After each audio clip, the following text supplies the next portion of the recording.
पेटतो. सूर्य मावळल्यावर अर्ध्या तासाने बंद होतो. अंदाजे 7ला. सूर्य उगल्यापासून 3 तास अंदाजे 10 वाजेपर्यंत हा अग्नी नुसता धगधगत असतो. जे टाकू ते स्वाहा. बघा आपल्या जुन्या लोकांची एक म्हण आहे, सकाळचं जेवण राजाचं, दुपारचं जेवण प्रजेचं आणि रात्रीचं जेवण भिकाऱ्याचं. हे गणित सगळ्यांनी उलटे केले म्हणून दुखणे आले, कुणालाच काय झालेलं नाही. सकाळी राजाचं, पण आमच्या गावच्या भाषेत कुत्रं माग लागलं असतं. कामावर जायचे, शाळेत जायचे, नवऱ्याला कामावर जायचे, पोरांना शाळेत जायचे, करतायत तरी खात नाहीत. मग भूक तर लागते. सूर्य उगल्यापासून 3 तास प्रत्येकाला भूक लागते. मग त्याला पर्याय शोधलाय सगळ्यांनी. चहा, बटर, बिस्किट, खारी, बेकरी प्रोडक्ट, कॉफी, त्याच्या पुढचं रात्रीचा शिळा भात गरम करून फोडणीचा भात. तर ह्या सगळ्या मी म्हणतो बेकार गोष्टी आहेत. सकाळी राजा कधी शिळपाक खातो का? हे बिस्किट म्हणजे 6 महिन्याचं शिळ आहे. गव्हाच्या पिठाचं बिस्किट बनलंय. घरात चपाती बनवताना गव्हाचं पीठ किती दिवस शिल्लक ठेवत होता आपण? 12, 13, 15 दिवसाच्या वर गव्हाचं पीठ घरात शिल्लक ठेवत नाही. आणि बिस्किट 6 महिन्याचं खातो. मग ते शिळच आहे. हा मुद्दा समजून घ्या.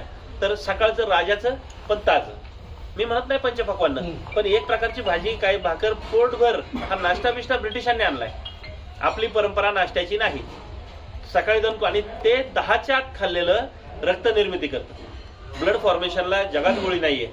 सकाळी 10च्या ताजं अन्न खा, तुमचं रक्त निर्मिती होणार. तर हा बदल करायचा.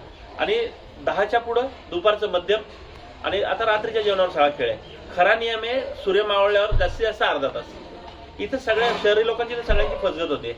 तर रात्री 9, 10, 11, 12, 1ला पण जेवणारी मंडळी आहेत. तर काहींचं म्हणणं आहे नाही, मला असे पण प्रश्न विचारतात, नाही माझा नवरा रात्री कामावरून 10ला घरी येतो, कसं काय तुम्ही सांगताय 7ला जेवायचं? त्याला माझं उत्तर आहे का, तुम्ही ज्या एरियात राहताय त्या एरियातलं चांगलं चालणारं हॉस्पिटलचा सर्वे घ्या. त्यातल्या 50 पेशंटचा सर्वे घ्या. त्या 50 मध्ये जैन मारवाडी किती आहेत मला सांगा. जैन मारवाडी किंवा गुजराती माणसं 10 सूर्यास्तानंतर खातच नाहीत आणि डॉक्टरचं तोंडच पाहत नाही. तुमच्या ओळखीतलं कोणी मित्र परिवारामध्ये असेल जैन मारवाडी, मुद्दाम विचारा रात्री किती वाजता जेवता. मग त्या 50 पेशंट मध्ये ते 49 कोण आहेत? आपली आणि मुस्लिम समाजाचे. रात्री 12ला पण जेवायची माणसं. काहींचं म्हणणं नाही आम्ही 10 शिवाय जेवूच शकत नाही. तर माझं त्यांना स्पष्ट उत्तर आहे, संध्याकाळी 7 नंतर 8ला, 9ला, 10ला, 11ला, 12ला, 1ला जितका लेट जेवताय त्या पटीत डॉक्टरसाठी पैसे तयार ठेवा. एक डॉक्टर तयार व्हायला पण 2 करोड खर्च आहे. त्याचं पण पोट भरलं पाहिजे. सगळ्यांनी नियम पाळू नका, काही इलाज नाही.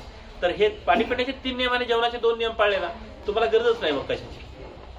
तर हा मुद्दा आहे, म्हणून तो सगळ्यांच्या पुढे मांडला जातो. मग त्याच्यावर प्रत्येक